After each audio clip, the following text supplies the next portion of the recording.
I was there with this brief to do a study of fatherless families. I got no idea. I remember sitting in my little white office, you know, and had these offices with white walls, nothing else much, and you know, trying to scrabble about and get some ideas. And I thought, in the end, it's out there. I'll just go and do it, which became kind of for me a part of the canon of my research ideas. That as I had noticed in Education Working Class, that the survey was actually created by the interviews.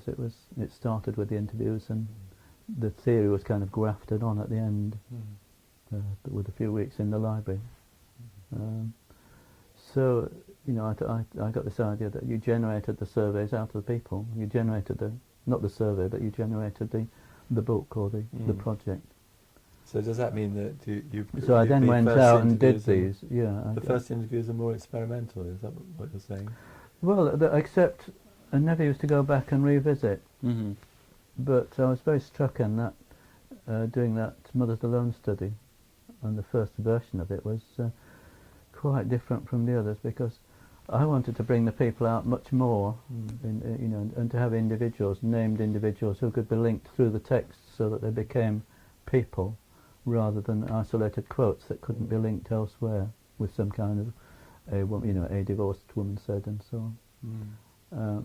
And I felt that the whole book was really based on about, I don't know, less than a dozen people. It swayed me that I couldn't do it the way I was proposing to do it, which was, you know, to give much more prominence to what people I saw as key figures. So it. But in terms of the interpretation, I mean, that was still how you worked. I mean, that you. Oh, through people, yeah, very much through people and through visualising people. But I did develop a kind of structured, you know, I developed all the ideas about the widows being in a different structural position, which hadn't been said at the time. You know, it was, they were actually, I worked out they were different ages, you know, and they were actually different in terms of the labour market. The ages of their children were different. They had more freedom. And then the different kinds of unmarried mothers, you know, which were quite extraordinary difference. Bureaucracy, I mean, I theorised it in terms of bureaucracy, but it was also theorised in terms of family. And one of the bits I was, in retrospect, sort of proud of was the way families were reconstituted in different ways for single parents, you know, that, for example, one sort would be the young mother who had a baby in her teens, and her parents became the child's parents, in effect.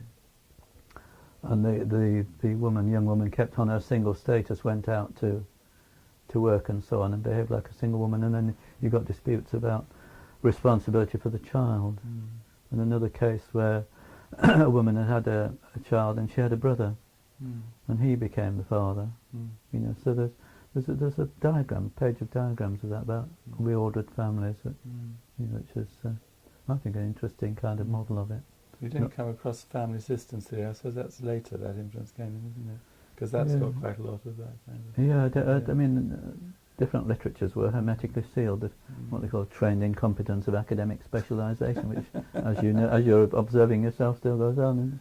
Yeah, and now gender comes in afterwards, doesn't it? I mean, how well, they were all women, of course, and you know, I was a bit miffed later on when the women's movement started.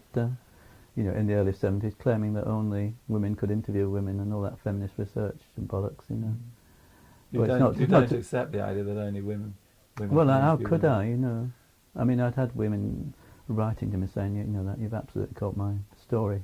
You know, that Mothers Alone had kind of illuminated their life.